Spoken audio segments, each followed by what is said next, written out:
এই যে 15 মাসের শাসন, যদি প্রশ্ন করি এই সময়ের মধ্যে স্বাধীন গণমাধ্যমের জন্য কতটুকু কাজ করলাম আমরা যতটুকু আশা করেছিলাম এই সময়ে সেটা বাস্তবায়নক আশা করিনি, কিন্তু কোনো পথরেখা কি রচনা করতে পারলাম, নাকি উল্টাপথে হাঁটলাম? এই কারণে বলছি, আমরা যে দখলদারিত্বের কথা, কর্তৃত্ববাদী শাসনে যে স্বৈরতন্ত্রের কথা বললাম, সম্প্রতিকালে কি আমরা দখলদারিত্ব দেখিনি? সম্প্রতিকালে কি সাংবাদিকদের উপরে অহেতুক মামলা সহ বিভিন্ন ঘটনা কি আমরা দেখিনি? অন্য মামলা হতে পারে, কিন্তু হত্যা মামলা সহ এগুলো কি আমরা দেখিনি? আমরা সাংবাদিকতার নামে দখলদারিত্ব কি দেখিনি? তা কোথায়? রাজনৈতিক দলগুলোর কথা বলেন, দলীয় ক্ষমতায় গেলে কি সব করে ফেলে।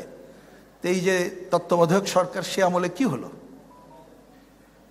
যে ভয়ের রাজত্ব ছিল, সে ভয়ের রাজত্ব কতটুকু আমরা ওভারকাম করে এখন আসতে পারলাম? আমি আর প্রশ্ন বাড়াতে চাই না, আমার ধারণা এর উত্তর সবাই জানি। কিন্তু এই জানার পরও অনেকে বলছি না, কারণ গত কর্তৃত্ববাদী স্বৈরাচারী আমলে যে ভয়ের রাজত্ব ছিল, এই ভয়ের রাজত্ব কিন্তু এখনো শেষ হয় নাই। নতুন নতুন ভয়ের রাজত্ব আমরা দেখেছি।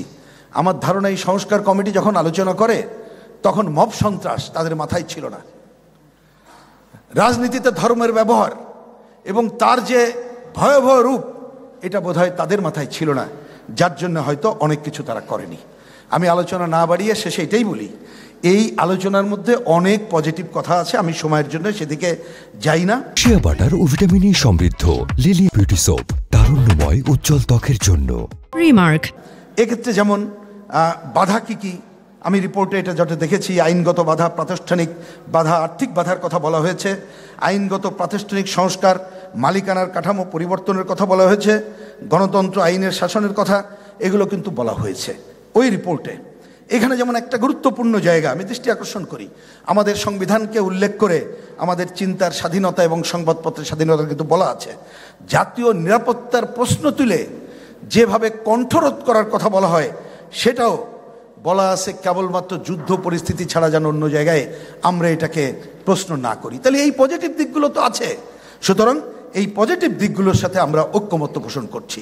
আমি আরেক প্রশ্ন করতে পারতাম, যেমন গণমাধ্যম স্বাধীন কমিশনের কথা বলা হয়েছিল, শ্রম আইন কার্যকর করার কথা বলা হয়েছিল, নারী পুরুষের সমতা অর্জন করার কথা বলা হয়েছিল, আদিবাসী এবং প্রতিবন্ধীদের সুযোগ সৃষ্টি করার কথা কিন্তু রিপোর্টেই বলা আছে।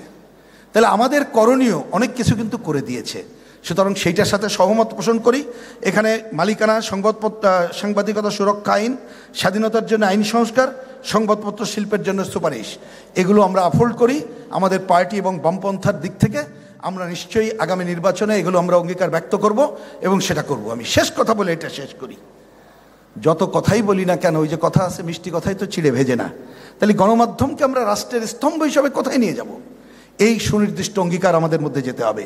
বেতন কাঠামো পুঁজিবাজারে তালিকাভুক্ত করার কথা বলা হয়েছিল, এইটার সাথে একমত হতে পারছি না, কারণ আমি জানি না পুঁজিবাজারে যে এইটা আমাদের সম্ভব কিনা।